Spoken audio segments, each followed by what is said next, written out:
A map drawn centuries ago shows a continent humanity had not officially discovered. Ancient cartography holds secrets that challenge everything we think we know about history. Our planet's story is incomplete, and the missing chapters are hiding in plain sight on old parchment and stone. By the end of this journey, you will see evidence that our world was charted by a civilization far older than any in our history books. How could medieval mapmakers accurately depict lands buried under miles of ice? What forgotten source did they copy their astonishing work from? What does it mean for our past if our ancestors possessed knowledge we thought was uniquely modern? Does our recorded history only tell a fraction of the real human story? In a dusty Istanbul library in 1929, a discovery sent shockwaves through the world of historical research. A map drawn on gazelle skin by the Ottoman Admiral Piri, Reis in 1513, was far more than a simple nautical chart. It showed the western coast of Africa, the eastern coast of South America, and a landmass to the south with stunning, impossible detail. This southern continent, which we now call Antarctica, was depicted with its coastline clear and completely free of ice. Modern sonar technology only confirmed the true shape of that submerged coastline in the 20th century. So how did a mapmaker from 5 centuries ago know what lay beneath miles of ancient ice? The admiral himself provided a clue, writing notes directly on the parchment. He openly stated that his work was a compilation, pulling from dozens of source maps, some of which he claimed dated back to the time of Alexander the Great.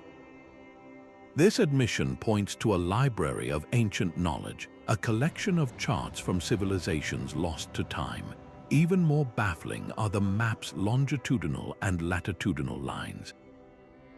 The accuracy of these placements suggests the original cartographers understood the world was a sphere and possessed a sophisticated method for calculating longitude, a scientific feat that would not be replicated for centuries. The Piri Reis map is not merely an old artifact. It is a ghost image, a faint echo from a much older world. It forces us to confront a staggering possibility. Our timeline is wrong. This single piece of parchment is our first solid evidence that a sophisticated, seafaring culture capable of global exploration must have existed in the deep past, long before the rise of any civilization we recognize today. But the Piri Reis map is not alone in its impossible accuracy. Just over a decade later, in 1531, another cartographer produced a work that is, in many ways, even more baffling. The Oronteus Finaeus world map depicts Antarctica not as a vague, hypothesized land, but in stunning, intricate detail. We see a continent with identifiable coastal inlets, flowing rivers, and distinct mountain ranges. This is not the featureless ice sheet we know today. The Ross Sea is clearly rendered, a massive bay that is now buried under thousands of feet of glacial ice. The Transantarctic Mountains, a formidable chain that divides the continent, are drawn with a placement and orientation that aligns almost perfectly with modern seismic surveys of the bedrock beneath the ice. How could a 16th century scholar have known the true lay of this land?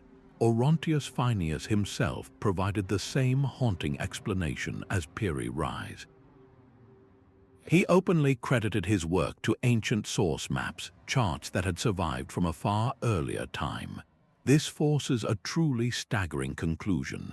The original survey of Antarctica, the one that captured its rivers and mountains, had to have been conducted when the continent was largely free of ice.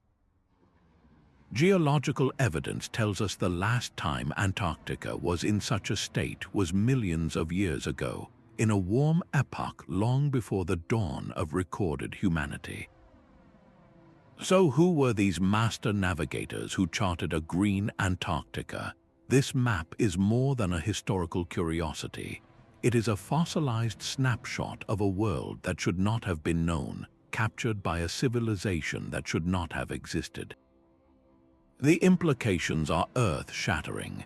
We are not looking at lucky guesses or artistic flourishes. We are looking at the scientific data points of a lost global survey, a project that required ships capable of reaching the ends of the Earth, and a science of mapping sophisticated enough to accurately project an entire continent.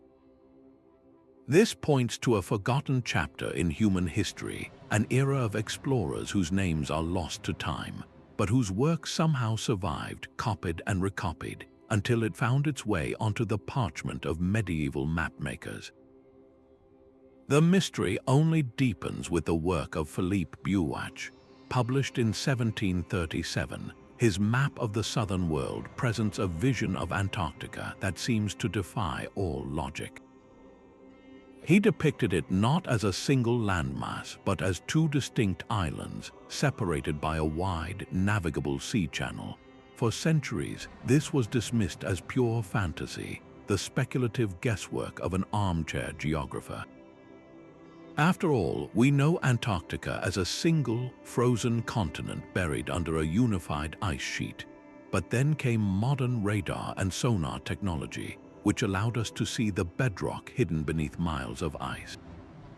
The results were astonishing. The data revealed that the continent is, in fact, comprised of a large eastern landmass and a smaller western one, separated by a massive geological trough, the Transantarctic Mountains forming a dividing line. If the immense weight of the ice sheet were removed, that trough would indeed be a sea passage, just as Buache had drawn it. This is not a coincidence. It is a correlation so precise it cannot be ignored. Buache himself was adamant that he was not inventing geography. He stated his map was a careful compilation based on even older source charts, copies of copies from a forgotten age of exploration. This forces us to confront a breathtaking possibility. The Buache map is not a depiction of the world as it was in the 18th century. It may be a snapshot of the world as it was during a previous interglacial period, a warm epoch over 100,000 years ago when global sea levels were dramatically higher and the great ice caps had retreated. In that ancient time, the sea would have flooded that low-lying trough, creating the very channel Buache so accurately portrayed. Who were the original surveyors who sailed these waters and mapped this green, divided Antarctica?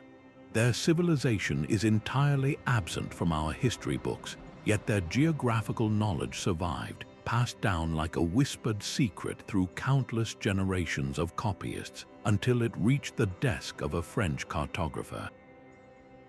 This suggests our planet's face is not permanent but cyclical, and that ancient mariners may have possessed charts of a world we are only now, with our most advanced technology, beginning to recognize. These medieval masterpieces were not born from the genius of a single mapmaker. They are copies, echoes of a far more ancient original. This is the core of the theory of cartographic inheritance, the idea that these stunningly accurate maps are not original creations, but the last surviving descendants of a master world map drawn by a primordial civilization. Think of it as a game of telephone played across millennia, where the original message was a complete and precise survey of the entire planet. A civilization we have forgotten, perhaps the legendary Atlantis or another sophisticated culture entirely, once possessed the ships and the science to explore and chart the entire globe. Their crowning achievement, a comprehensive atlas of the world, would have been their most treasured possession, but when that society fell, its great libraries were destroyed or lost. Yet a few precious copies of these master maps survived. The Great Library of Alexandria is often cited as a potential repository for this ancient knowledge. Before its destruction, its scholars would have studied and copied these mysterious charts, integrating their geographical wonders into their own works. When the library burned, the original master maps may have been lost forever, but not before copies had been smuggled out, beginning a long and perilous journey. This priceless geographical data was passed like a sacred torch from one culture to the next. Ancient Egyptian and Greek scholars, with their own advanced understanding of the world, would have recognized the value of these charts and preserved them. Later, Arab cartographers and astronomers, the scientific leaders of their age, became the new guardians of this knowledge, translating and refining the maps with their own observations. Finally, this river of lost science flowed into Renaissance Europe, where men like Piri, Reis, and Oronteus Finaeus stumbled upon these ancient documents. They did not understand the full scope of what they were copying. They saw coastlines of lands they did not know existed and incorporated them faithfully into their own works, creating the bafflingly accurate maps we study today. The chain of custody is the key to the mystery. By tracing this pathway of knowledge, we are not just looking at old parchment. We are looking directly at the ghost of a world map from a time before history, a testament to explorers whose names we will never know. The journey of these lost maps now leads us into the treacherous waters of the North Atlantic. In 1558, a map was published that seemed to chart the impossible. The Zeno Map, based on the voyages of two Venetian brothers in the 1400s, details the coastlines of Greenland and parts of North America with a startling clarity that should not have existed for another 300 years. The narrative of Niccolò and Antonio Zeno is a tale of shipwreck and survival, of being stranded in a distant land they called Frislanda. They claim to have accessed ancient maritime records to find their way home, and the map that bears their name is the legacy of that desperate search. Its depiction of Greenland is the most baffling element of all. It shows the massive island not as a single, solid landmass, but as a collection of several separate islands. For centuries, this was dismissed as pure fantasy, the confused scribblings of men lost in an Arctic fog. But modern polar surveys using ice-penetrating radar have revealed a stunning truth. Beneath its crushing ice cap, Greenland's bedrock is indeed shaped by deep fjords and channels. If all the ice were to melt away, the land would appear not as one, but as a small archipelago. The Zeno brothers could not have known this. Their source maps, however, apparently did. This points directly to a time when the Arctic climate was dramatically different, a period of warming when the Greenland ice sheet had retreated enough to reveal its true, fragmented geography. Who first sailed these open, ice-free waters and meticulously charted this complex coastline? The Zeno Map is more than a relic of medieval exploration. It is a window into a green Arctic, a world that existed in a deep prehistory we have yet to fully comprehend. This suggests that ancient mariners possessed a complete and functional understanding of the entire North Atlantic, a knowledge base so advanced it was lost, only to be partially rediscovered by the Norse and later by the Zeno brothers before being lost once more. This cycle of loss and rediscovery hints at a recurring pattern in human history, where great ages of exploration rise and fall, leaving only fragments of their world-spanning knowledge behind. Another category of ancient maps presents an even deeper puzzle. The Portolan charts are practical sea maps used by real sailors to navigate the treacherous waters of the Mediterranean and beyond. They first appear in the 13th century, and from their very inception they are shockingly, impossibly perfect. There are no crude early attempts. No clumsy prototypes. They arrive in history fully formed, with a level of accuracy that seems to defy the very timeline of human progress. Their coastlines are rendered with a precision that would not be matched for hundreds of years. They are covered in a spiderweb of straight lines called room lines, which radiate from central points across the parchment. These were not decorative. They were a functional navigational grid, allowing a captain to plot a constant bearing across the open sea with remarkable reliability. How could medieval sailors, who supposedly lacked any reliable method for determining longitude, create such a mathematically sound coordinate system? The lines on these charts suggest their creators possessed a sophisticated understanding of spherical trigonometry, a science that should not have existed in Europe at that time. The mystery of their origin is profound. If the Piri, Reis, and Oronteus Finaeus maps are echoes of a lost world survey, then the Portolan charts feel like surviving pages from that civilization's official maritime atlas. They are not artistic interpretations, they are working tools designed for use by a professional, seafaring culture. The radical hypothesis is that these charts are not medieval inventions at all.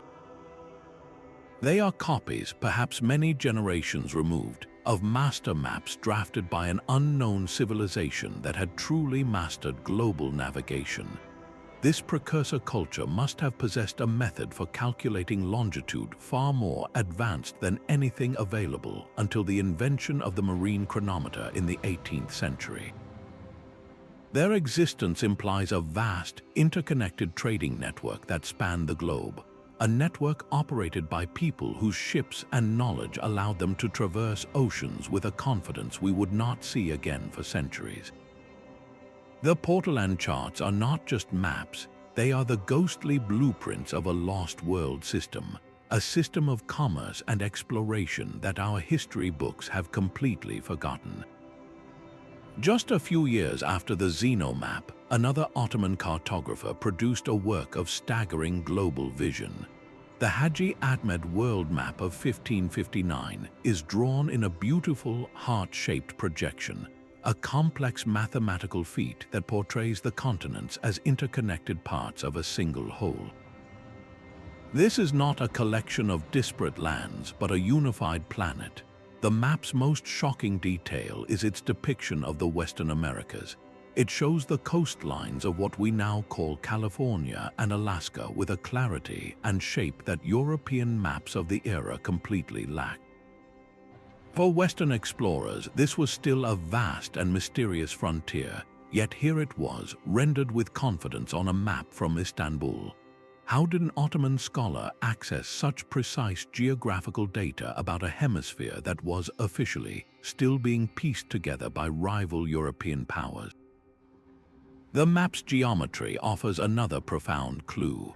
The cordiform projection itself is a sophisticated mathematical model, a way of flattening a spherical world onto a two-dimensional surface that preserves certain accurate relationships between the landmasses. This was not a simple sketch. It was an advanced scientific document born from a worldview that understood the Earth as a complete, integrated system. The sources for this knowledge are a deep mystery. Hadji Ahmed likely compiled his work from charts held in Ottoman archives, documents that may have drawn from a river of knowledge flowing from the east. Could Chinese treasure fleets, which sailed vast distances decades before Columbus, have passed on maps from their own explorations? Or does this point to something even older, to a pre-Columbian exchange of information across the Pacific Ocean that our history has entirely missed? The Hadji Ahmed map is a testament to a global geographical consciousness that seems to have flickered in and out of history. It suggests that a complete picture of the world, a true planisphere, was available to certain cultures long before we believe the age of exploration even began. This was not a fragmented understanding, but a unified one.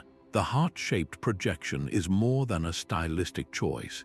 It is a symbol of a planet already known, its secrets held not by one nation, but by the forgotten guardians of an ancient, inherited science.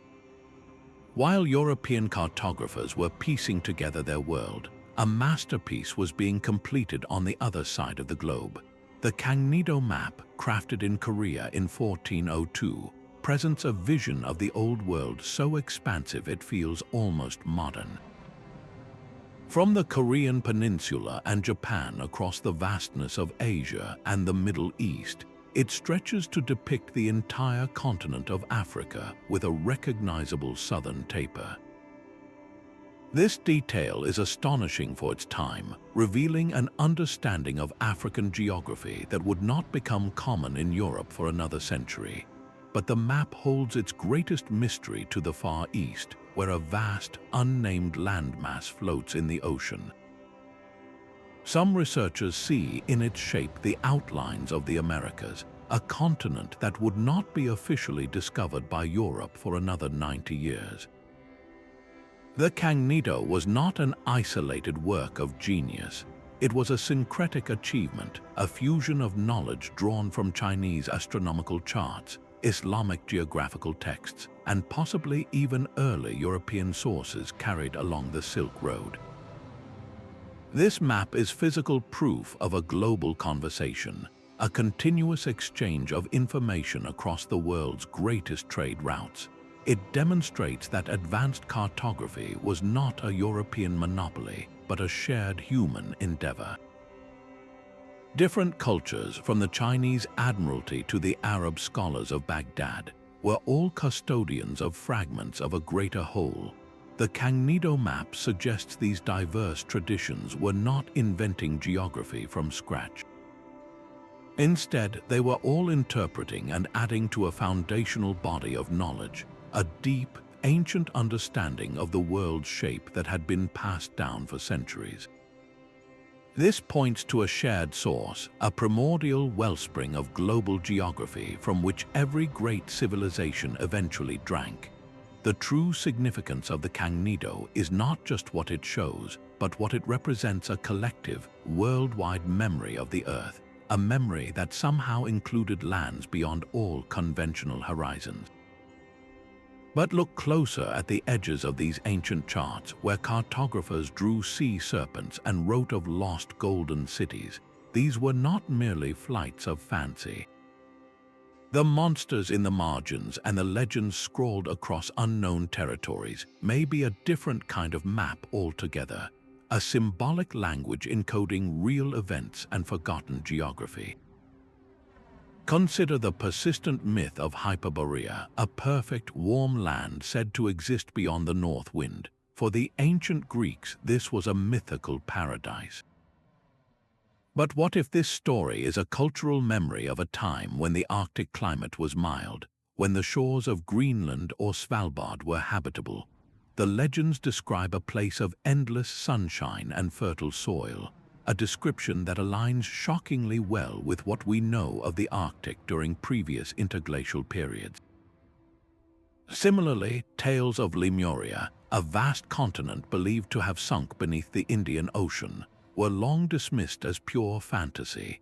Yet modern geology reveals a submerged microcontinent, the Mauritius Plate fragment, which indeed sank beneath the waves millions of years ago.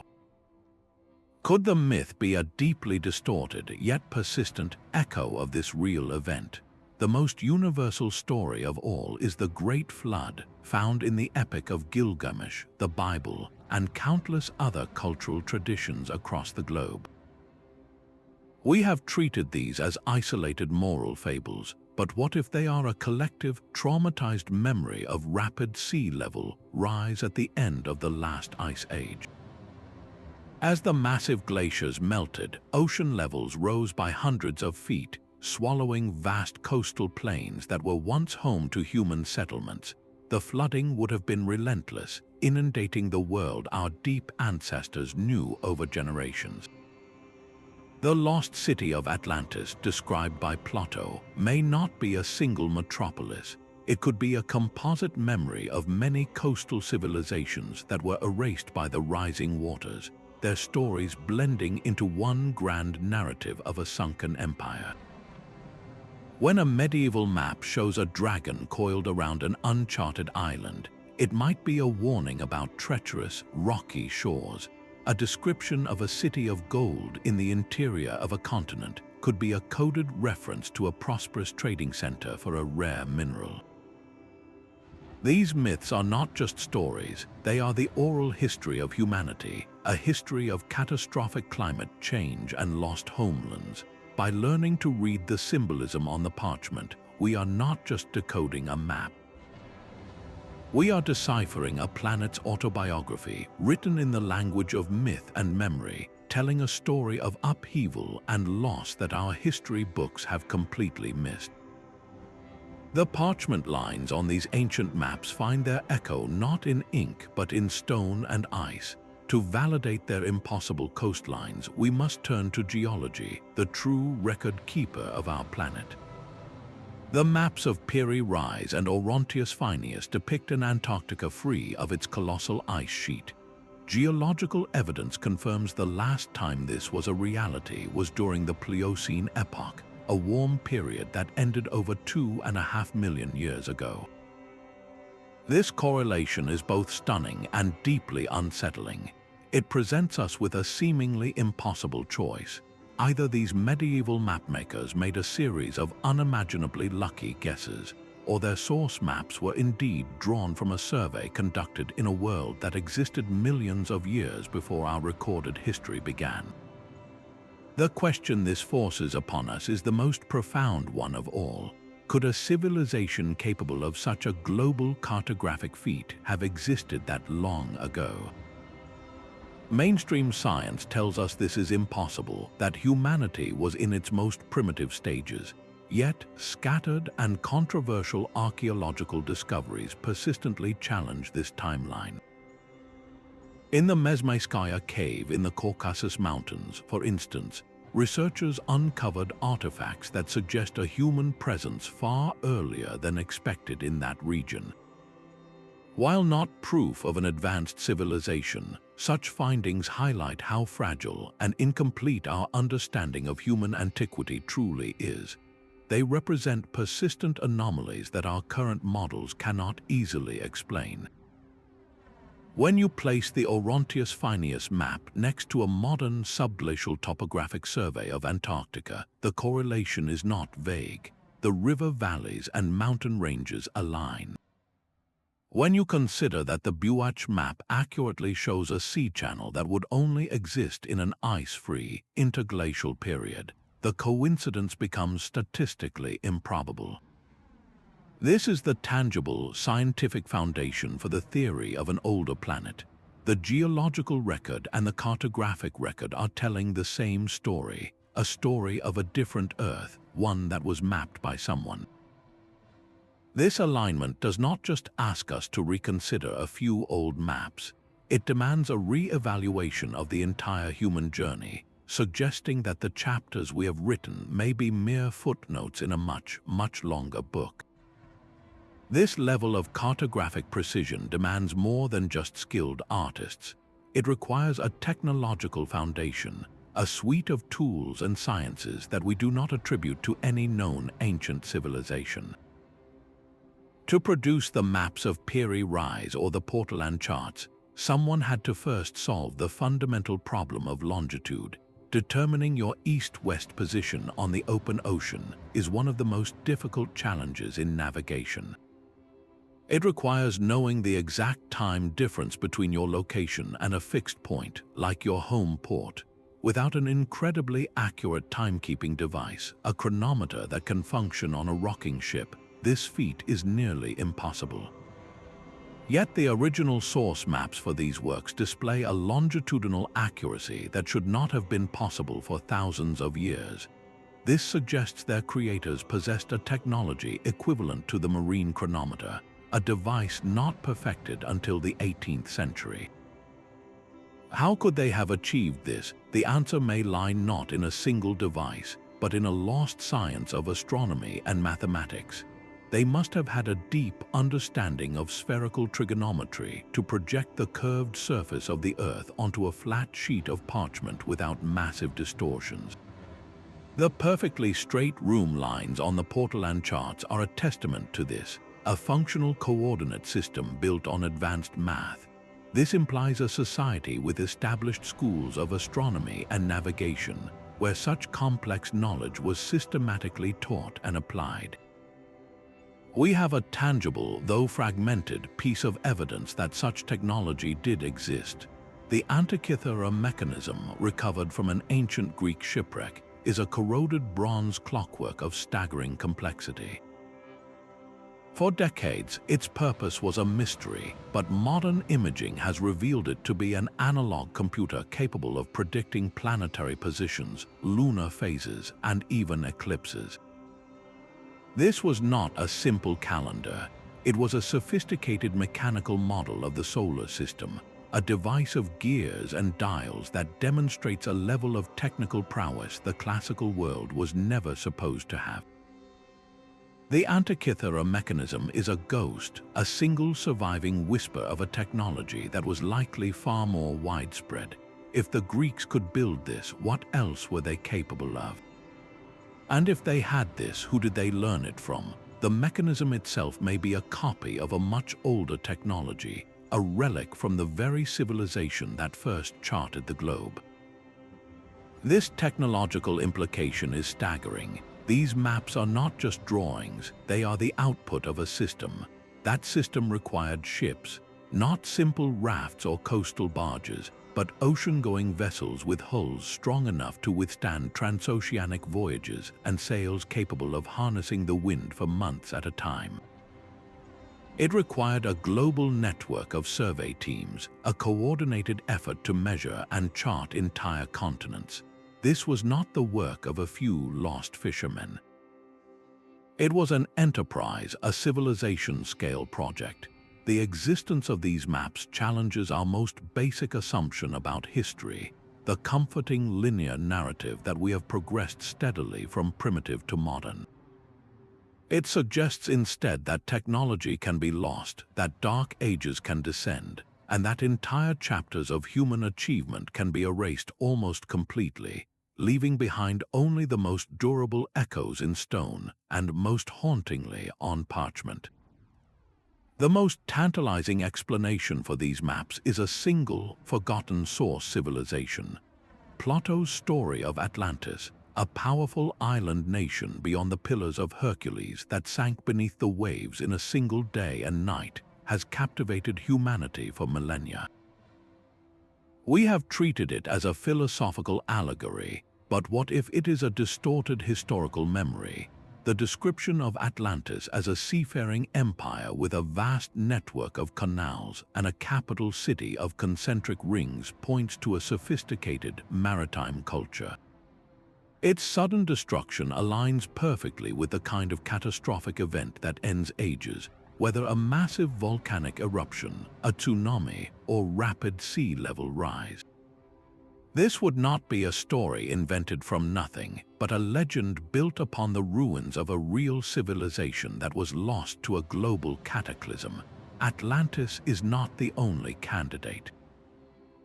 Across the Pacific, legends speak of Mu, a vast continent that supposedly sank in the waters of the same ocean.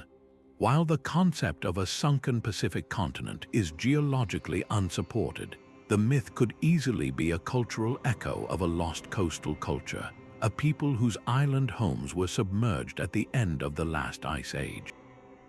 Could the common thread be an even older culture, a pre-dynastic Egyptian society, or an unknown people from the now submerged Sunderland Shelf in Southeast Asia, whose survivors scattered across the globe, carrying their knowledge with them? This idea of a common ancestor culture is powerfully supported by evidence beyond maps. Look at the global distribution of pyramid structures. We find them in Egypt, of course, but also in Mesopotamia, in the stepped pyramids of Mesoamerica, and in the massive mounds of North America. These are not random similarities. They represent a shared architectural concept, a fundamental understanding of stable, monumental geometry that appears in cultures separated by vast oceans who supposedly had no contact. The same pattern emerges with megalithic sites. The incredible stonework at Sacsayhuaman in Peru, with its massive, interlocking blocks, bears a startling resemblance to the polygonal masonry found at sites like Ollantaytambo and even in distant Japan. This is not a case of independent invention. It feels like the signature of a shared, advanced building technology, Then there are the flood myths, the most universal of all human stories. From the Epic of Gilgamesh in Mesopotamia to the story of Manu in Hindu texts, from the biblical Noah to the legends of the indigenous peoples of the Americas, every corner of the world remembers a great deluge. We have dismissed these as simple moral tales, but their consistency is deafening. They are the collective trauma of our species, a memory of coastlines drowning and lands disappearing forever as the Ice Age glaciers melted. The lost civilization hypothesis weaves all these threads into a single, unifying narrative. A sophisticated, global maritime culture existed in the deep past. They possessed the ships to traverse oceans, the astronomy to navigate by the stars, the mathematics to chart the sphere of the Earth, and the engineering to build monuments that would last for millennia. Then a cataclysm struck, likely the rapid climate change at the end of the last ice age. Their coastal cities were swallowed by the rising seas, their trading networks collapsed. The survivors, scattered to the winds, became the founders of the ancient civilizations we know today: the Egyptians, the Sumerians, the Olmecs, the Indus Valley people. They carried with them fragments of the old knowledge, the stories of the Great Flood, the techniques for building with stone, and most precious of all, copies of the master world maps. These maps were treasured, studied, and recopied by subsequent cultures who did not fully understand the world they depicted, but recognized their immense value. This is the grand, unifying theory that makes sense of the impossible maps. They are not random anomalies. They are the last surviving pages from the atlas of a world we have forgotten, a world that was completely charted before history, as we know it, even began. This mastery of longitude points directly to a lost science of global navigation. For centuries, sailors could determine their latitude, their north-south position, by measuring the height of the sun or the North Star.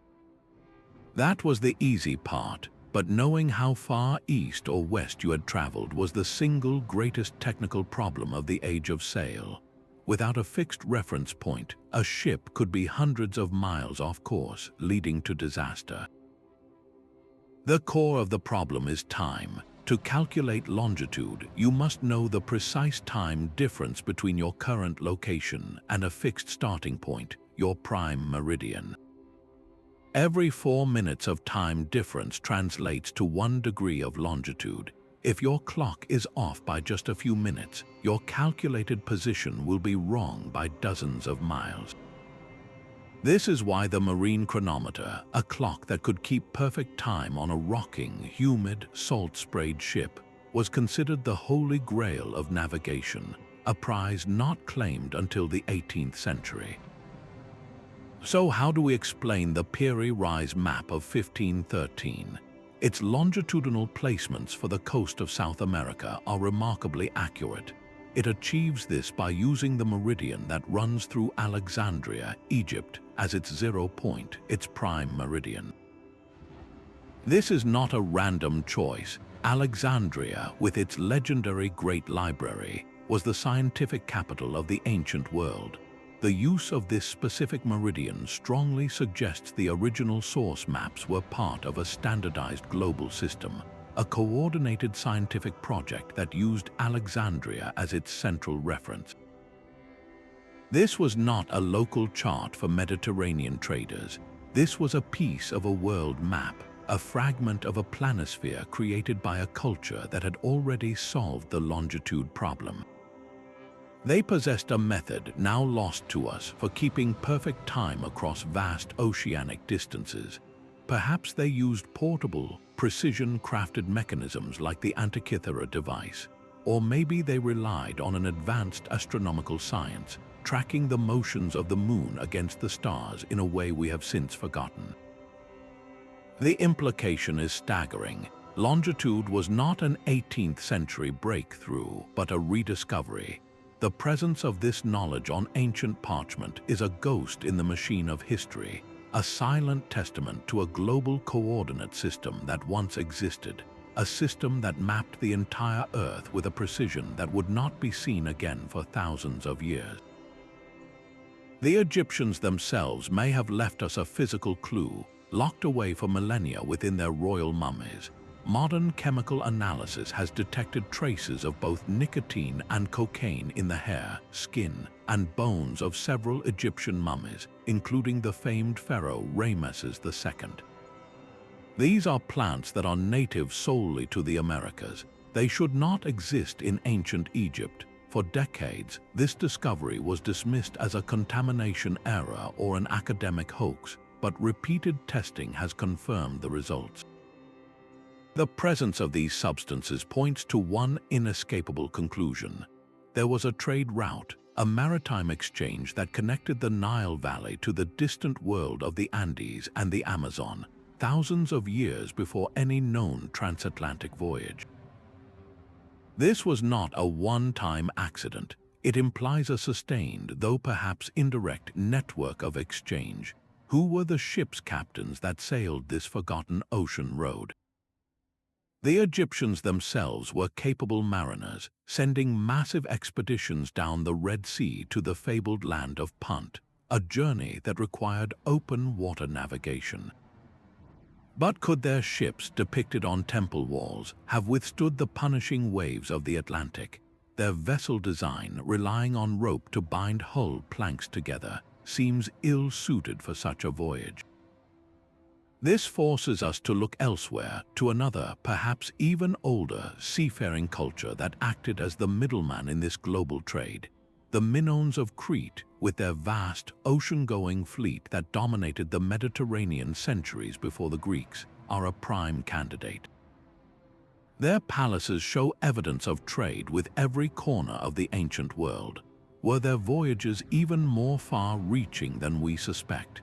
They possessed the ships and the navigational courage to venture beyond the Pillars of Hercules, the gateway to the Atlantic. Once in that open ocean, they would have encountered the same currents that Columbus would later use, a great watery conveyor belt that flows south along West Africa, swings west across the Atlantic, and curls up into the Caribbean.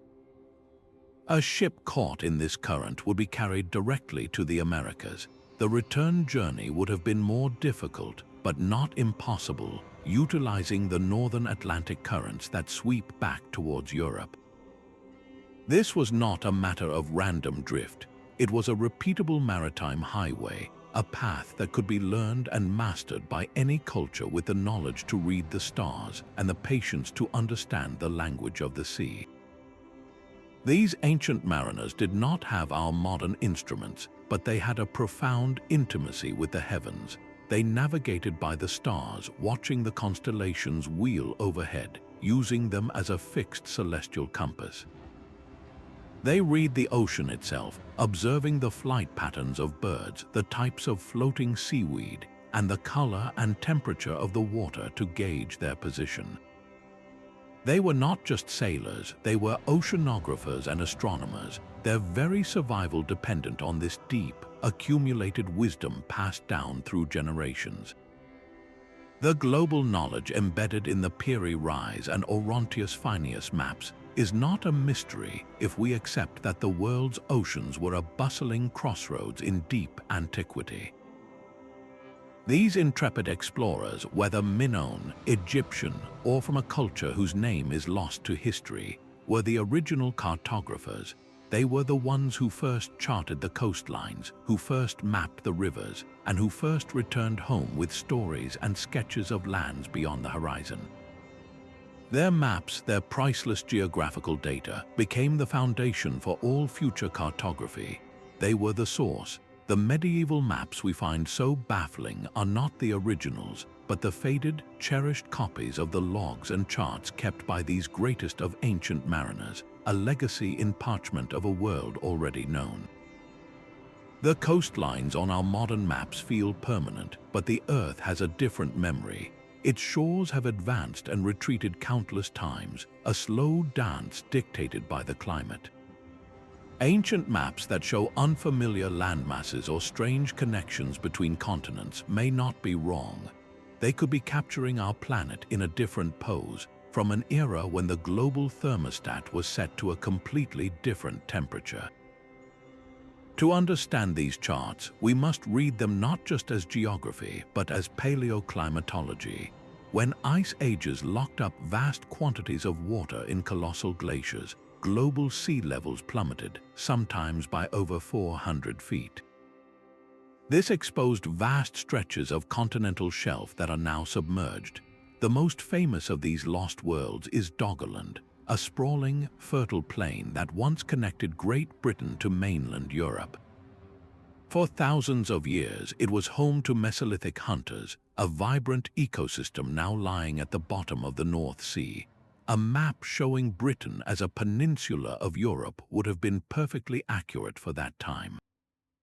Similarly, the islands of Southeast Asia were not islands at all, but the high points of a much larger continental mass geologists call Sunderland. This exposed shelf connected Java, Borneo, and Sumatra to the Asian mainland, creating a single, vast territory. Any map depicting this unified landmass would be a relic from a colder, icier world.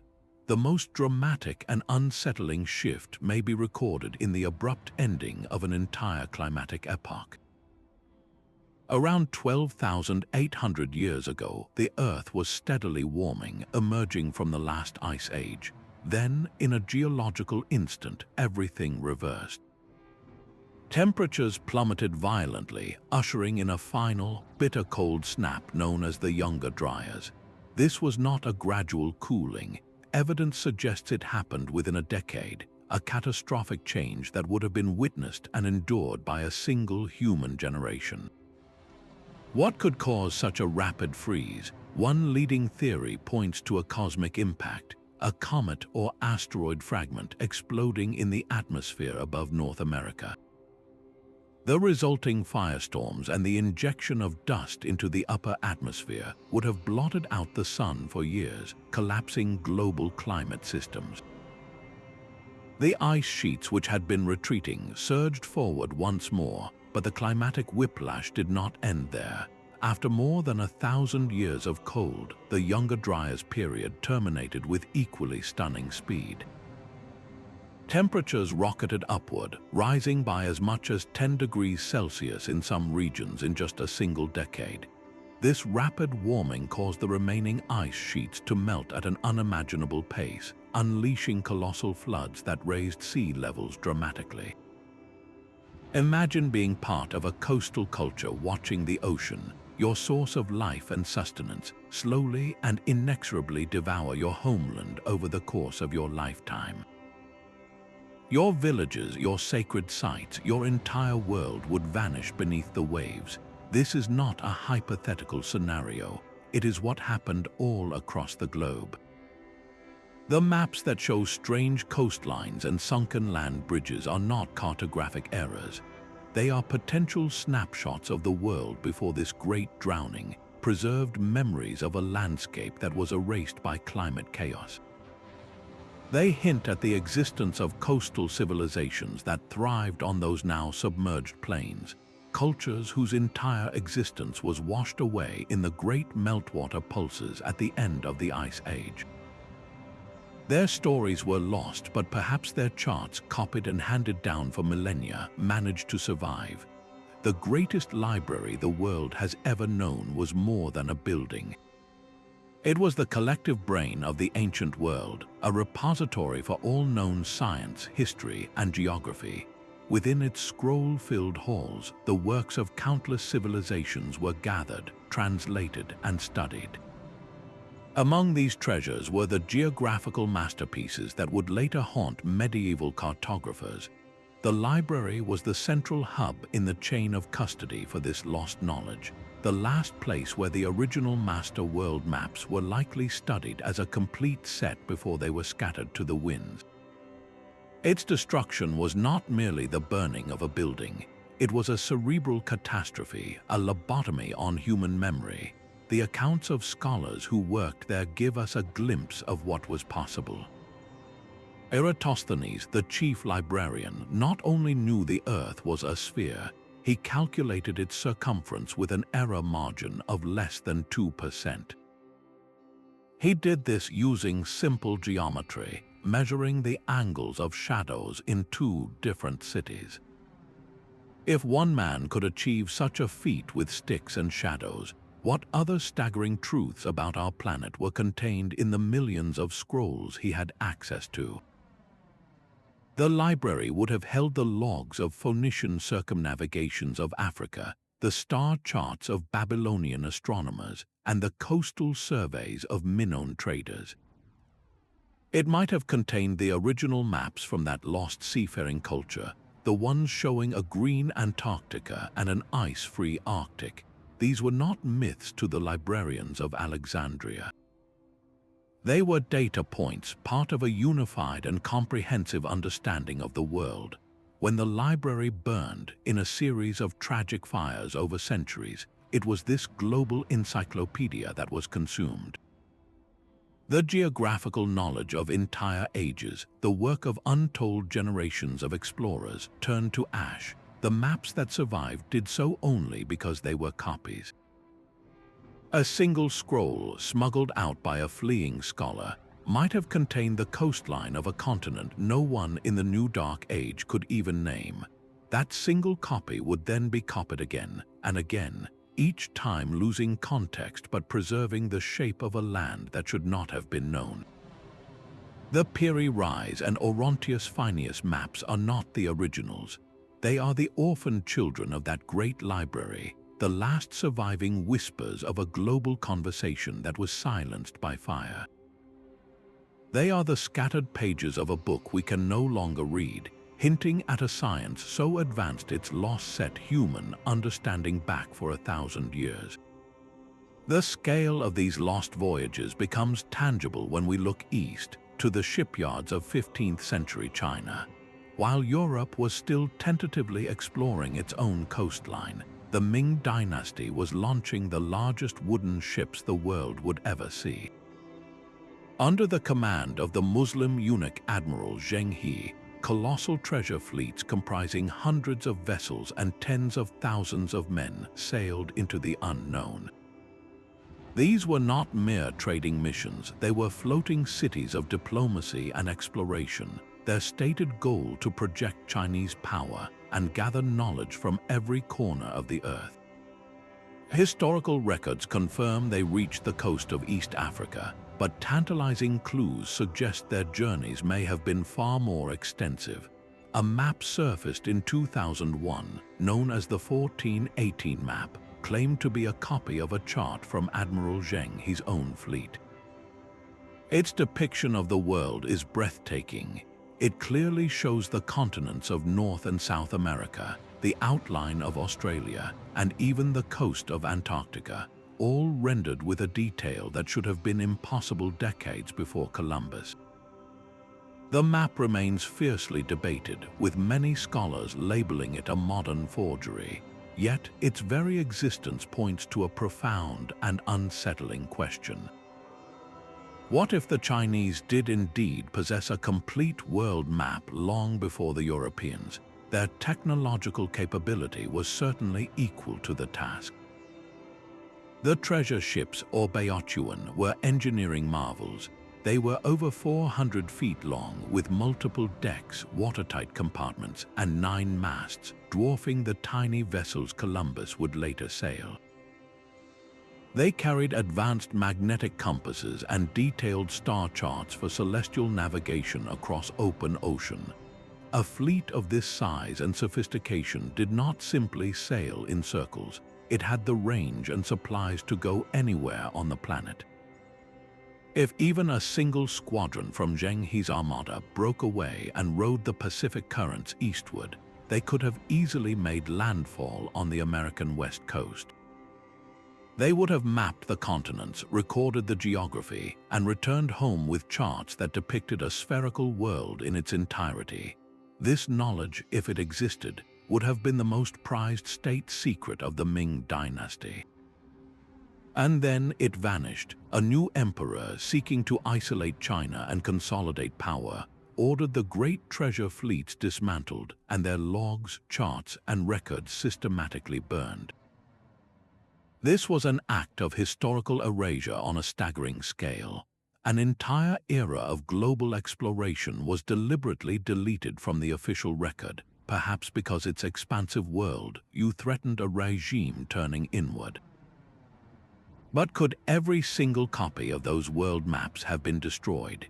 It is far more likely that a few copies were smuggled out of the country, traded along the Silk Road, or sold to Arab merchants who recognized their immense value. These stolen charts would have then entered the global stream of cartographic knowledge, flowing west into the archives of the Ottoman Empire and eventually into the hands of men like Piri, Reis, and Hadji Ahmed. The Chinese themselves had no use for this knowledge anymore, but their lost geography began to appear, piece by mysterious piece, on maps drawn in Istanbul and Venice. The strange accuracy of these later maps, showing coastlines no European had yet seen, suddenly makes sense if we consider them not as products of European genius, but as distant, faded echoes of Zheng-He's lost atlas. The treasure fleets were the last glorious gasp of an ancient tradition of exploration, and their destruction severed a direct link to a world that was already known. A different kind of map, one wrapped in modern controversy, speaks to this same current of lost knowledge. The Vinland Map, a simple parchment sketch, became a global sensation when it surfaced in the 1950s. It depicts a rugged Atlantic coastline west of Greenland, labeled in Latin as Vinland. If its stated date of circa 1440 is genuine, it would be the first known cartographic representation of any part of the Americas, drawn more than 50 years before Columbus set sail. The map's very existence suggests that the shape of the New World was not just a secret held by a few Norse explorers, but geographical information that had been recorded and was circulating within European scholarly circles. The debate over its authenticity is a scientific detective story in itself. Sophisticated analysis of the map's ink revealed the presence of a titanium compound called anatase, a substance typically associated with 20th century manufacturing processes. This finding initially seemed to condemn the map as an elaborate, modern forgery. Yet, the plot thickened when subsequent studies found that medieval manuscripts could also contain trace amounts of naturally occurring anatase, leaving the door to legitimacy tantalizingly open. The parchment itself, dated by radiocarbon methods to the correct period, is genuine. So is it a brilliant fake painted on an authentic old sheet? Or is it a real medieval map whose anomalous ink composition has a different, forgotten explanation?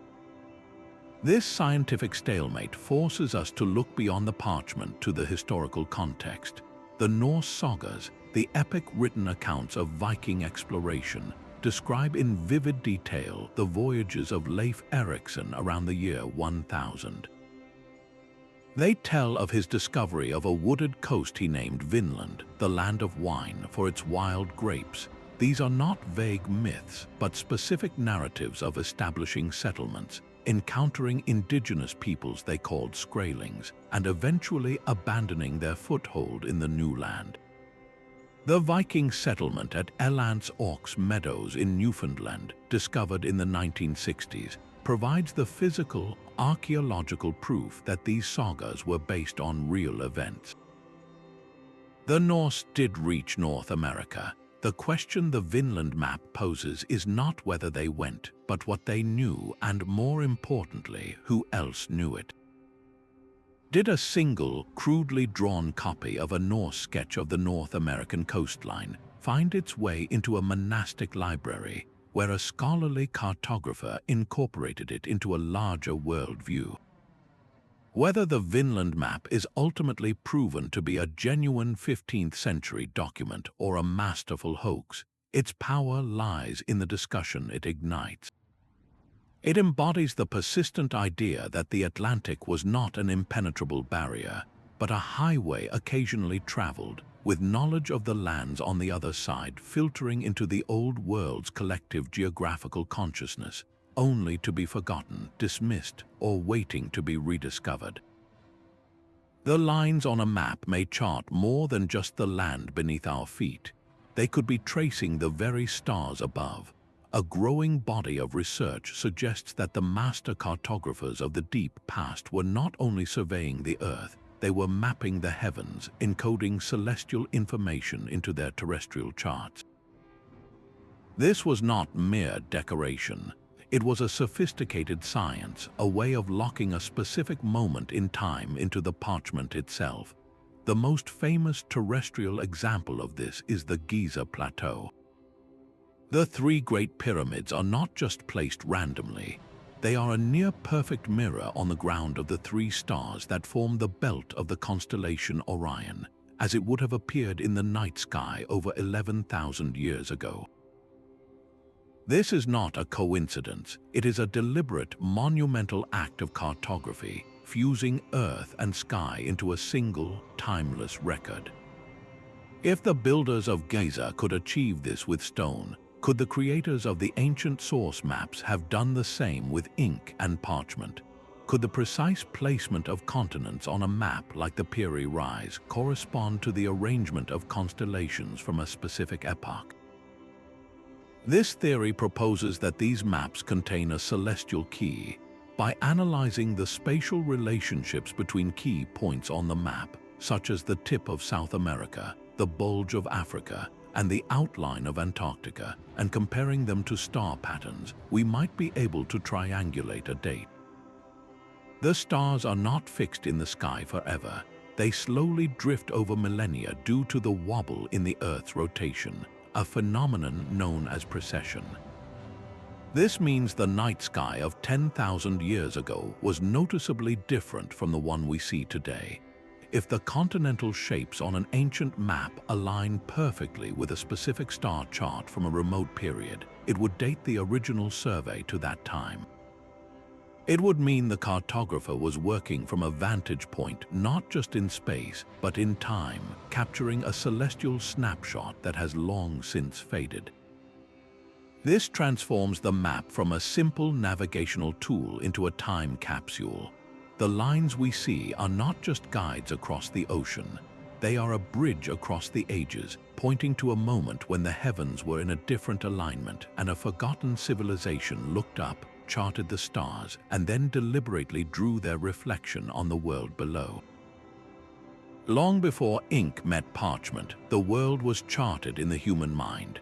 Across the vast emptiness of the Pacific Ocean, Polynesian voyagers performed feats of navigation that defy belief, sailing thousands of miles between tiny islands with no instruments beyond their own senses and a knowledge system passed orally from master to apprentice. They did not use maps as we know them. They used star paths, memorizing the precise rising and setting points of hundreds of celestial bodies to create a mental compass. They read the ocean itself, interpreting the subtle patterns of swells reflected from unseen islands, and watching the flight paths of certain seabirds that always returned to land at dusk. This was not guesswork. It was a rigorous, sophisticated science of the sea, preserved entirely through spoken word and lived experience. It proves that a complete and functional geographical understanding of a vast territory can exist for generations without a single physical chart. This oral cartography forces us to expand our definition of a map. A map is not merely a drawing. It is any system that accurately encodes spatial relationships, whether on animal skin, in stone, or within the memory of a trained navigator.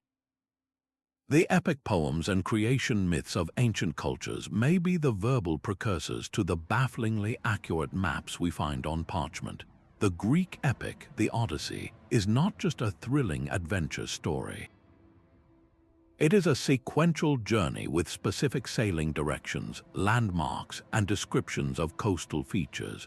For centuries, scholars dismissed its geography as pure fantasy. but modern research has shown that many of the locations Homer describes align with real places in the Mediterranean. The poem is a sung map, a geographical narrative designed to be remembered and recited. Similarly, the creation stories of the indigenous peoples of Australia describe the journeys of ancestral beings across the landscape in intricate detail, encoding the location of waterholes, mountain ranges, and sacred sites. These songlines are a living library of the land, a verbal atlas that allowed people to navigate a continent for tens of thousands of years. The knowledge preserved on the Piri Reis map showing a continent free of ice could have first existed in this form. Imagine a saga, a long poem recited around fires for centuries, describing the great southern land with its flowing rivers and towering mountains. The story would be a vessel carrying the coordinates of a lost world within its verses. Later, when a scholar with access to writing heard this epic, they could have translated the verbal descriptions into lines on a map, giving physical form to an ancient memory. This process transforms our understanding of the mystery. The impossible coastlines on medieval maps may not be copies of other physical maps, but the first ever physical commitment of a much older oral tradition to parchment. The original source was not a library of scrolls, but a library of stories, meticulously maintained by generations of storytellers and navigators who understood that some knowledge is too precious to be entrusted to anything as fragile as paper. The true map was never lost because it was never written down, it was remembered. Far from the world of parchment and ink in the dry cliffs of Mali, an isolated tribe holds a secret written in the stars. The Dogon people have preserved an astronomical tradition that details the Sirius star system with a precision that defies simple explanation. They speak of Sirius A, the brightest star in our sky, but their deep knowledge focuses on its invisible companion, a dense, dying star they call Portolan.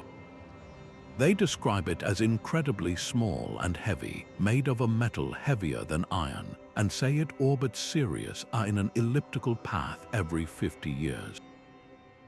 Modern astronomy confirms every one of these details. Sirius B is a white dwarf star, a collapsed remnant that is both unimaginably dense and completes its orbit in just over 50 years. The Dogon knew this centuries before our telescopes could prove it. How could a people without advanced instruments perceive a star that cannot be seen with the naked eye? Their own oral history provides a haunting answer. They claim this knowledge was given to them by visitors, the Nommo, amphibious beings who came from the Sirius system in a great ark, bringing wisdom to humanity. This story of knowledge bestowed from a more advanced source is a powerful echo of the cartographic mystery. Just as the Piri Reis map seems to be a copy of a lost master chart, the Dogon's astronomy feels like a copy of a lost master science. The controversy surrounding their knowledge is intense, with some scholars arguing it was imported by Western visitors in the 20th century. Yet, the depth and integration of this lore into Dogon ritual and cosmology, spanning generations, suggests a far older origin. This is not just about stars, it is a living case study in how sophisticated information can be encoded within a culture and preserved through an unbroken oral tradition. If a complex understanding of celestial mechanics can be passed down for centuries through ritual and story, meticulously maintained by a dedicated priestly class, then why not geographical data? The same process that preserved the precise orbital period of Sirius B could have preserved the precise coastline of an ice-free Antarctica. The Dogon do not possess physical maps, but they possess a map of the heavens, a verbal chart that has guided their cosmology for longer than our recorded history. They stand as powerful proof that our planet's deepest secrets, whether written in the stars or on ancient shores, do not always need paper to survive. They simply need a people who remember. These secretive brotherhoods traveled further than their official histories ever admitted. Legends persist that the Knights Templar, a monastic military order of immense wealth and power, reached the shores of the New World long before Columbus set sail. After their order was violently suppressed in the 14th century, their vast fleet simply vanished from European ports. Where did those ships go? Compelling, though controversial, evidence suggests some may have crossed the Atlantic. A weathered stone tower in Newport, Rhode Island, bears a striking architectural resemblance to Templar structures in Europe, and its construction has been dated to a period before Columbus. Carvings on a mysterious stone in Westford, Massachusetts, are said by some to depict a medieval knight with Templar iconography. While mainstream archaeology remains skeptical, these anomalies raise a profound question. Did the Templars, in their global travels, stumble upon ancient charts that guided them across the ocean? Their headquarters in Jerusalem would have placed them at the crossroads of the world, giving them unprecedented access to the great libraries of the East, including the Imperial Library of Constantinople, a treasure house of ancient Greek and Roman texts that survived long after the Library of Alexandria fell. It is entirely plausible that within those vaults they discovered copies of the very same master maps that Piri Reis would later reference. The Templars were not just warriors. They were bankers, architects, and avid students of esoteric knowledge. Their sudden rise to power and technological sophistication has often puzzled historians. What if their advantage was not just spiritual fervor, but access to a lost science of geography and navigation? Their secretive, initiatory structure would have provided the perfect vessel to transport this heresy against the medieval worldview, protecting it from a church that demanded a flat earth at the center of the universe. Later, groups like the Rosicrucians emerged in the Renaissance, proclaiming a reformation of all human knowledge through the rediscovery of ancient wisdom. Their manifestos spoke of an invisible college of adepts who possessed the secrets of nature and the universe. Could one of those secrets have been the true shape of the world? These esoteric traditions acted as an underground river flowing beneath the surface of approved history. They were the librarians of the forbidden, guarding fragments of a puzzle that conventional scholarship had long forgotten. When men like Columbus and Magellan began their voyages, they were not operating on blind faith alone. Many were connected to these very networks of hidden knowledge, privy to whispers of lands beyond the Western Sea, whispers preserved on fragile parchment by monks and mystics who knew the old maps were real. The secret society was the perfect mechanism for this transmission.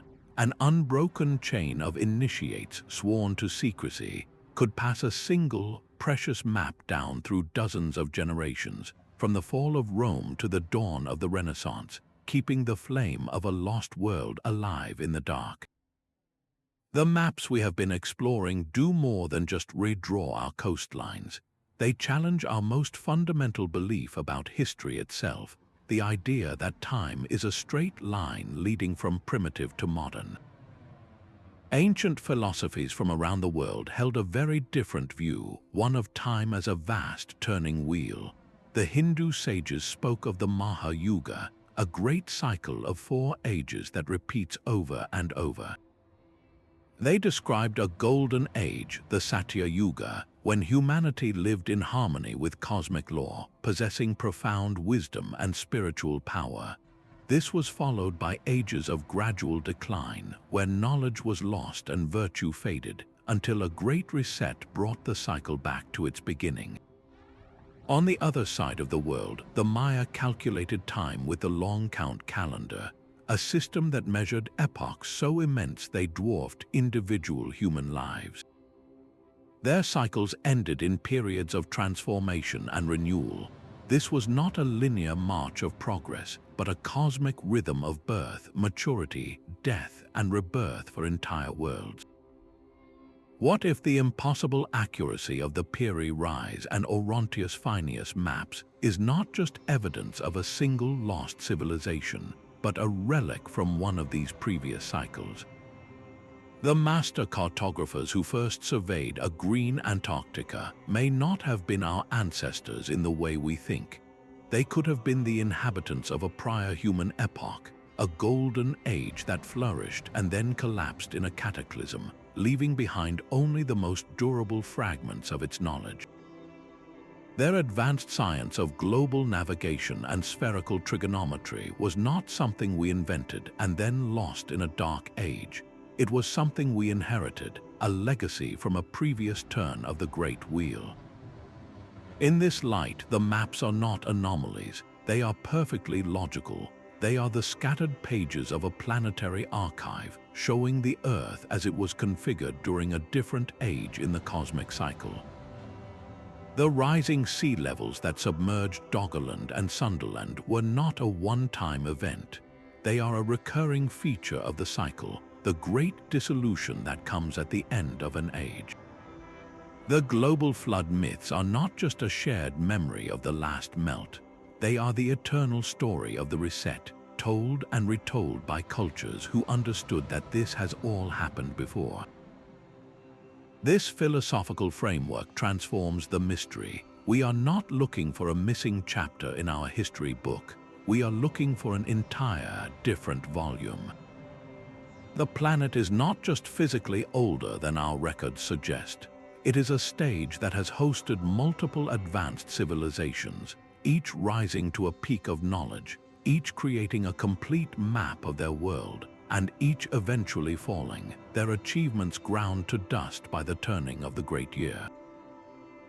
Their charts survived the collapse, carried through the Dark Age by the few who remembered, to be copied by the new civilizations that slowly emerged from the ashes. We are not the first to wonder about the stars or to chart the oceans. We are simply the latest to inherit the puzzle, holding in our hands the faded maps of the ones who came before, trying to remember a world we once knew. These maps are not just historical curiosities. They are a direct challenge to the foundations of modern archaeology. For over a century, the field has operated on a core principle, a linear timeline of human progress that begins with hunter-gatherers and culminates in civilization. This established dogma has little room for a global, seafaring culture possessing advanced technology in the deep past.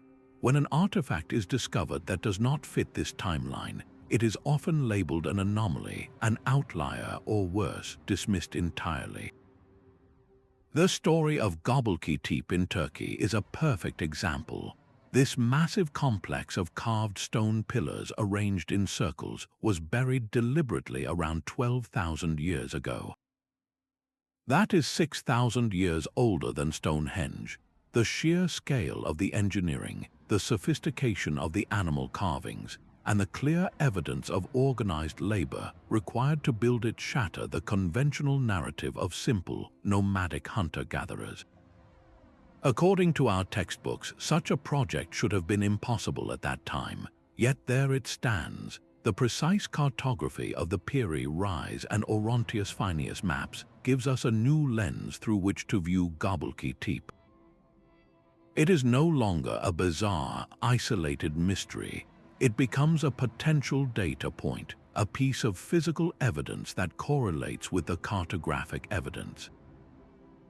If a civilization sophisticated enough to map the world existed before the cataclysms of the Younger Dryas, then sites like Göbekli Tepe are not impossible precursors.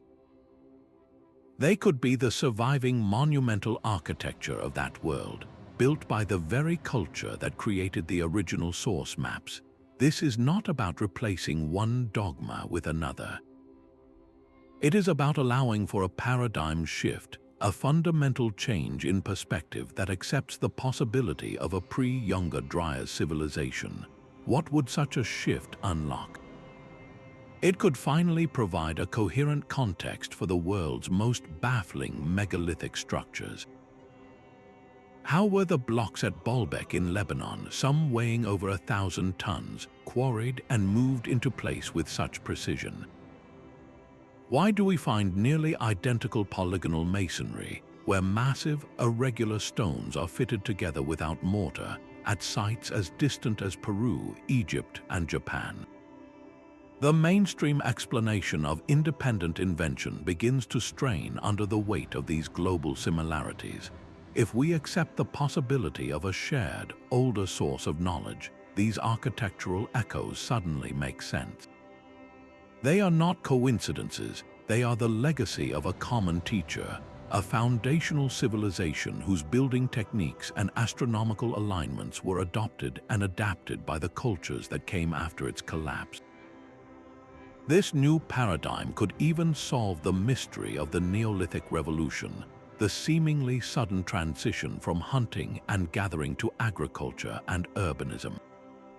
What if this was not an invention but a rediscovery? Survivors of a collapsed maritime civilization, scattered and seeking new homes, would have brought with them the knowledge of plant domestication, irrigation, and social organization. They would have sought to rebuild what was lost, planting the seeds, both literal and figurative, for the first civilizations we recognize in our history books, from Sumer to the Indus Valley. The rise of farming and cities would not be a spontaneous global event, but a process of recovery.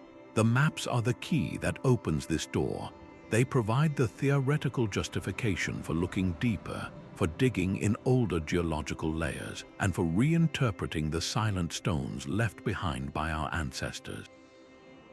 They invite us to ask not if an advanced culture existed, but what happened to it, and how its forgotten legacy shaped the world we think we know. The evidence laid out by these ancient maps presents a profound challenge, yet it has not toppled the established narrative of human history. This resistance is not merely a matter of academic debate, it is rooted in deep psychological and sociological barriers. The established timeline of civilization is more than a theory. It is a paradigm, a complete framework that defines our entire understanding of the past. When new evidence emerges that threatens to shatter that framework, the natural human instinct is not to welcome it, but to protect the existing model. This is paradigm protection in its purest form. Our history textbooks, our university courses, and a century of archaeological research are all built upon a linear progression from primitive to modern. To accept that a sophisticated global culture existed in the deep past is to declare the foundation of these disciplines fundamentally flawed. The cost of such an admission, both intellectually and institutionally, is immense. Entire careers and reputations are built upon the existing model. Grant money flows to projects that operate within its boundaries, and peer-reviewed journals are far more likely to publish papers that reinforce the status quo. This creates a powerful filter for knowledge. Evidence that fits neatly into the accepted story is celebrated and amplified, but the anomalies, the data points that do not fit, like the Piri Reis map or the megaliths at Göbekli Tepe, are often dismissed as hoaxes, misdated, or simply ignored. They become inconvenient outliers, pushed to the fringe because their inclusion would force an uncomfortable and disruptive rewriting of everything we think we know. This is not necessarily a conspiracy. It is the way any large, established system defends itself against radical change. Think of it like a ship at sea. The established paradigm is the ship itself, a sturdy vessel that has carried us this far. New, disruptive evidence is like a rogue wave. The crew's first reaction is not to celebrate the wave, but to batten down the hatches and steer into it, doing everything possible to keep the ship from capsizing. The fear is that if we accept one colossal anomaly, the entire structure of our historical understanding will fall apart. What would we teach our children? How would we reorganize our museums? The sheer logistical and intellectual effort of starting over is daunting. So the maps remain curiosities, their implications too vast and unsettling to be incorporated into the mainstream. For a true revolution in historical thought to occur, it will take more than just a collection of mysterious charts. It will require a fundamental shift in perspective, a willingness to look at the scattered pieces of our past and accept that the picture on the box might be wrong. The journey to that point is as much about overcoming our own psychological barriers as it is about deciphering the secrets on ancient parchment. The ground beneath our feet holds a different story than the one we have been told. Mainstream geology paints a picture of a planet shaped by slow, gradual processes over millions of years, where continents drift at the pace of a fingernail's growth. But the impossible accuracy of these ancient maps suggests something far more dramatic. Some alternative geological models propose our world was forged in fire and flood, its face scarred by a catastrophe of unimaginable scale. The hydroplate theory is one such model, and it offers a radical explanation for both the destruction of a prior world and the survival of its charts. This theory posits that the Earth's crust once rested on a layer of pressurized water trapped in subterranean chambers. Around the time frame suggested by the maps, this layer ruptured. The result was a cataclysm beyond comprehension. Fountains of superheated water and steam exploded miles into the atmosphere, falling back as a global deluge that covered the highest mountains. The continents, suddenly freed from their watery foundation, slid and buckled. The entire geography of the planet was remodeled in a matter of weeks, not millennia. Mountain ranges like the Himalayas were thrust upward in a single, violent event. The deep ocean trenches were torn open as the crust split. If such an event occurred, it would have been an absolute extinction-level event for any civilization living on the surface. Their cities, their ports, their entire world would have been scoured from the planet, pulverized by the forces of shifting continents, and buried under thousands of feet of sediment. This provides a terrifyingly elegant mechanism for the complete obliteration of a global culture. Nothing would remain but the most durable fragments of their knowledge. Now consider the maps. In this catastrophic context, a chart showing an ice-free Antarctica or a land bridge connecting continents is not an error. It is a precious relic, a snapshot of the world as it was before the rupture. The original surveyors mapped a planet with a different arrangement of land and sea, a geography that was violently erased in a single, global spasm. Their maps survived not because they were stored in a library, but because they were copied and carried by the scattered handful of survivors. These survivors would have become the seeds for new cultures, the Sumerians, the Egyptians, the Olmecs, who all emerged with fully formed languages, agriculture, and a shared, haunting memory of a great flood. They carried with them the most valuable treasure, the geographical records of the lost world. These charts were copied onto clay tablets, then papyrus, then parchment, each generation preserving the shapes of a homeland that had sunk beneath the waves or been thrust toward the polar ice. The maps of Piri, Reis, and Oronteus Finaeus are not mysteries. They are the last faded echoes of that pre-cataclysm atlas. They show us a planet that is not just older than we thought, but one that was fundamentally reshaped in a recent traumatic event. Our recorded history did not begin with primitive farmers. It began with the amnesiac children of a shattered world, trying to rebuild with the scattered blueprints of their ancestors. Digital archaeology now brings the full power of modern computing to this ancient mystery.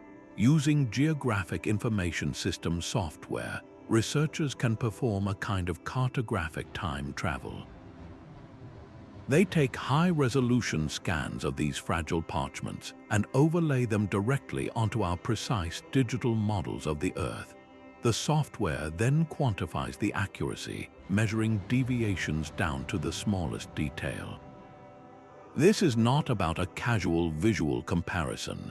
It is a rigorous mathematical analysis that can identify the specific map projection the original cartographer used, a projection that often reveals a sophisticated understanding of the Earth as a sphere. The software can even correct for the accumulated errors introduced by centuries of hand copying, smoothing out distortions to potentially reverse engineer the pristine data of the original source map. Imagine watching as the digital outline of the Oronteus Finaeus Antarctica, once fuzzed by time and human error, snaps into near-perfect alignment with the subglacial bedrock topography revealed by our satellites. The correlation is no longer a matter of opinion. It becomes a statistical certainty. This process transforms these maps from curious artifacts into hard, data-driven evidence. We can now test our hypotheses with objective tools. If a map consistently uses a complex spherical projection and its coastlines align with ancient shorelines, the software provides the measurable proof. This digital lens allows us to see past the ink and parchment, to glimpse the clean, scientific data that was first captured by those unknown surveyors in a lost age. This advanced cartographic knowledge has led some to propose an explanation from beyond our world. The ancient astronaut hypothesis suggests that the source of this impossible geography was not a lost human civilization, but extraterrestrial visitors. Proponents of this idea argue that beings from another planet came to Earth in the distant past, providing early humans with sophisticated technologies, including the science of global mapping. This theory connects the dots between the Piri Reis map and other global mysteries, such as the massive Nazca lines in Peru, geoglyphs so large they can only be fully appreciated from the air. It asks a compelling question. Were these lines meant as landing signals or navigational markers for sky gods who traveled in advanced craft? Similarly, the precise astronomical alignments and staggering engineering of the Great Pyramid are seen by some as evidence of knowledge that primitive humans could not have possessed on their own. The argument suggests that our ancestors interpreted these advanced visitors as deities, and the gifts of knowledge they bestowed became the foundations of civilization itself, including the master world charts. On the other hand, the case against this idea is equally strong. It relies on what philosophers call the argument from ignorance, simply replacing one mystery with another. Stating that aliens did it does not actually explain how the maps were made. It only shifts the question to the capabilities of an unknown extraterrestrial culture. There is no physical evidence, no artifacts from these visitors, only reinterpretations of ancient myths and monuments. Human ingenuity, when combined with thousands of years of history we have forgotten, is a powerful force in its own right.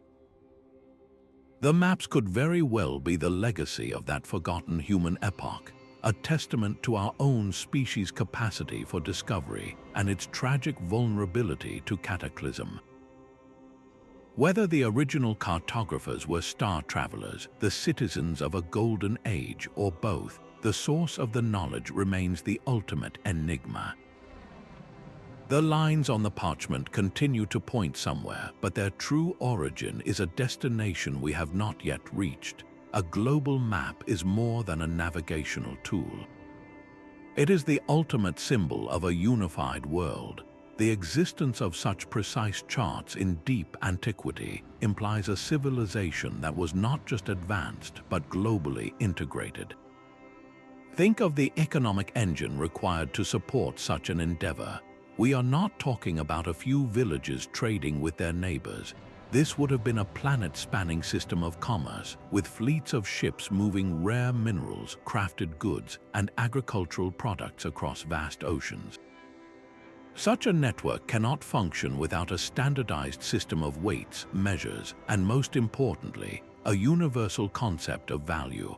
A merchant in a port that would one day become Peru would need to understand the value of a shipment of obsidian from a land that would become Turkey. This suggests a form of proto-currency, or at least a highly sophisticated barter system backed by a central authority that guaranteed fair exchange. Who was that authority? The political structure behind this enterprise must have been formidable. To fund, coordinate, and protect a global surveying project requires immense resources and a chain of command that stretches across continents. Was it a single, benevolent world empire, a federation of allied kingdoms, or a theocracy guided by a shared astronomical science? The maps themselves, with their consistent use of spherical projections and prime meridians, point to a central source of knowledge, a kind of ancient United Nations for cartography and navigation. This was not a loose collection of explorers, it was a coordinated civilization-scale project. Then the collapse came. Whatever the cause, the result was a systems failure of unimaginable magnitude. The global trade routes were severed, the great ports fell silent, the central authority that maintained the maps and the standards dissolved into 1,000 conflicting local powers. The knowledge of how to build the great ships, how to calculate longitude, and how to read the master star charts did not vanish in a single day. It fragmented. Isolated communities held onto pieces of the puzzle. One group remembered how to navigate by the stars but forgot the purpose of the great stone calendars. Another preserved the stories of distant lands but lost the art of shipbuilding. This was not a single dark age, but a global descent into a collective amnesia. Humanity was plunged back into a state of localism, where the world beyond the horizon was once again a place of myth and monsters. The great cycle of history had turned. We have spent the last several thousand years slowly, painstakingly, rebuilding that global network. We have reinvented global shipping, re-established standardized currencies, and are once again creating precise maps of the entire planet. We are, in a very real sense, recovering from a catastrophe we do not even remember. This perspective forces a profound and unsettling question about our own time. If a civilization as advanced and interconnected as that one could fall so completely, what does that say about our own globalized world? Our complex supply chains, our digital networks, and our international financial systems are wonders of modern engineering, but they are also incredibly fragile. The story of the maps is a warning from the deep past. It tells us that progress is not a straight line, and that the heights of human achievement can be lost in a geological instant. The true value of these ancient charts may not be the coastlines they reveal, but the lesson they teach about the delicate nature of civilization itself. Are we listening to the whisper from the parchment? The search for the original source map has become a modern Grail quest. Across the globe, a new generation of explorers is using every tool at its disposal to find the map, the single progenitor from which all other anomalous charts are descended. This is not a passive study of dusty parchment. It is an active global investigation, a detective story that merges cutting-edge technology with the oldest of human curiosities. Researchers are now scanning satellite imagery and high-resolution LiDAR data, searching for the ghostly outlines of submerged structures on continental shelves. They are looking for the sunken cities and harbors that would have been the home ports for the original cartographers, the hubs of that lost global network. Their goal is to find physical evidence on the seafloor that matches the coastlines drawn on the Piri, Reis, and Oronteus Finaeus maps, to prove those charts were not theoretical, but practical guides to a world that has since drowned. Other teams are focusing on ancient shipwrecks in the deepest parts of the Mediterranean and the Red Sea, hoping to find a preserved chart room, a sealed cylinder containing the very maps that guided those primordial voyages. Finding even a single fragment of such a master chart would be the ultimate smoking gun, the tangible link to the source civilization itself. Alongside these physical searches, a massive digital project is underway. Historians, geographers, and computer scientists are collaborating to create a composite atlas of the ancient world. They are digitizing every known anomalous map from the Kangnido to the Hadji Ahmed and feeding them into powerful algorithms. The software analyzes the coastlines, the longitudinal grids, and the projected distortions, working to reverse engineer the single, perfect source map that would account for all the variations seen in its descendants. It is a process of cartographic triangulation, using the errors and corrections of later copyists to find their common origin point. This composite picture is beginning to reveal a startlingly consistent geography, one of ice-free poles, exposed continental shelves, and land bridges that have been submerged for millennia. This unified effort, this fusion of history and high tech, is more than an academic exercise. It is an attempt to solve the ultimate cold case, to answer one of the most profound questions we can ask about our own past. What did our planet truly look like to its first civilized inhabitants? The answer, slowly emerging from the data, suggests a world both familiar and utterly alien, a green and interconnected Earth that was mapped in its entirety before our history even began. Rewriting our past is not a simple act of changing a date in a textbook. It is an ethical earthquake that would shake the very foundations of our identity. To accept that our recorded history is a mere fragment of the human story forces us to confront a profound dilemma. What do we owe to the truth when that truth dismantles the narratives that have defined cultures, religions, and nations for centuries? Our origin stories are the bedrock of who we are. They tell us we are the pinnacle of progress, that civilization began in Mesopotamia or the Indus Valley and marched steadily forward. But what if that story is wrong? What if we are not the first, but merely the latest to build a world on this planet? This realization carries a heavy responsibility for historians and scientists. Their duty is to follow the evidence, no matter how uncomfortable the path may be. Yet, the institutional inertia is immense.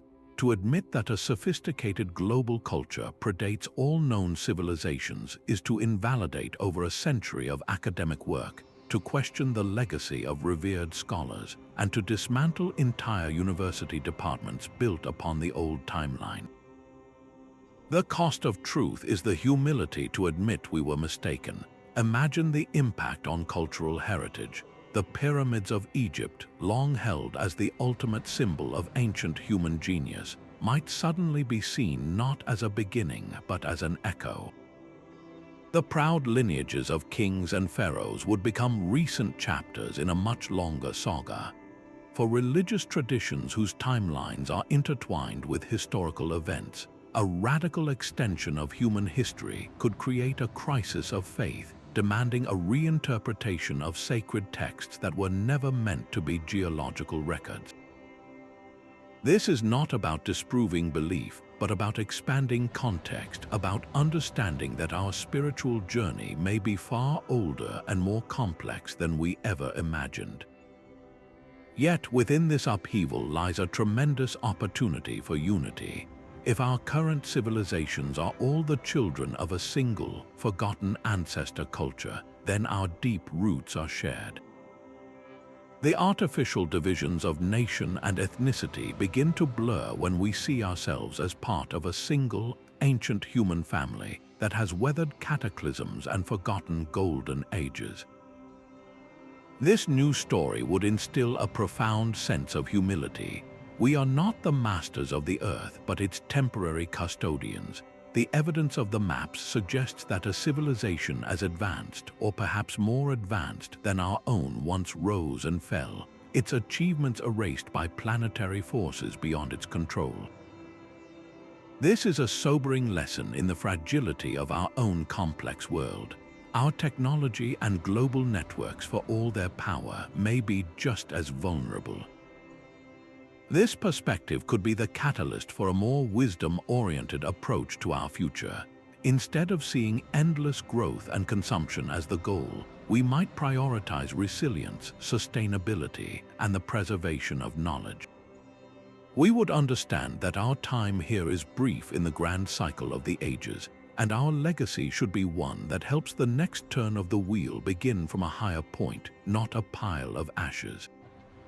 The choice is before us. Do we cling to the comforting, smaller story we have told ourselves, or do we have the courage to embrace a grander, more mysterious, and ultimately more unifying human epic? The lines on these ancient maps are not just charting forgotten lands. They are inviting us to rediscover our place in deep time. These ancient charts are not relics of a dead mystery, but a living field of inquiry on the verge of explosive change. The future of cartographic research is being rewritten by a powerful fusion of disciplines, where historians, oceanographers, and computer scientists are joining forces. Underwater archaeology is entering a golden age, no longer limited by the depth a diver can survive.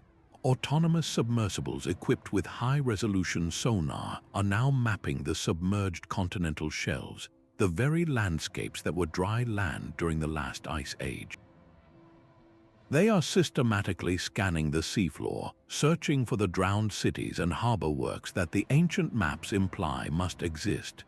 Each anomalous structure they find is a potential data point, a piece of physical proof that could one day match a coastline on the Piri Reis chart. Above the waves, artificial intelligence offers another key. Researchers are training sophisticated algorithms to analyze thousands of medieval manuscripts and maps simultaneously. The AI is not looking for words we understand, but for patterns we might miss. It can cross-reference a seemingly fantastical description of a western land in a Viking saga with a curious coastal shape on a Portolan chart, identifying correlations no human scholar could ever spot across such a vast archive. This digital detective can also strip away the accumulated errors of centuries of hand copying, mathematically smoothing distortions to reverse engineer the pristine geometry of the original source map. This is not mere speculation, it is a technological excavation of data. Perhaps the most tantalizing frontier lies in the planet's frozen vaults. As the ice sheets of Greenland and Antarctica retreat at an accelerating pace, they are exposing land that has been sealed under miles of ice for thousands of years. The ancient maps that depict these regions as ice-free are now becoming a literal guidebook for discovery. Expeditions are already being planned to survey these newly revealed terrains, following the rivers and coastlines charted by Oronteus Finaeus. Could we one day find the remnants of a stone structure on a peak in Queen Maud Land, a survey marker left by the original cartographers? The possibility is no longer science fiction. The study of these maps is an open frontier, promising that the greatest discoveries are not behind us in dusty libraries, but ahead of us, waiting beneath the ice and water. The next page of our planet's hidden history is not in a book, it is being uncovered now, pixel by pixel, sonar ping by sonar ping, as we learn to read the whispers of the past with the tools of the future. Our journey through these forgotten atlases reveals a story far grander than any taught in school. These are not mere artifacts gathering dust in museum vaults. They are windows into a lost age, tangible proof that our planet has witnessed the rise and fall of entire cycles of civilization. The coastlines traced on gazelle skin and parchment challenge us to think bigger, to question the comfortable narratives we have accepted for generations. They ask us to embrace a humbling yet thrilling possibility. Human history is not a short, linear sprint from primitive to modern. It is a deep, profound, and likely cyclical epic, filled with chapters of brilliance and subsequent amnesia. Let these maps be a catalyst for your own curiosity. Let them remind you that the world and our place in it still holds profound secrets waiting for their moment of rediscovery. The next great discovery might not be a new continent, but an old truth hidden in plain sight all along. We would love to hear your thoughts on these enduring mysteries in the comments below. If this journey into the hidden chapters of our past has sparked your imagination, subscribe to continue exploring the unknown together.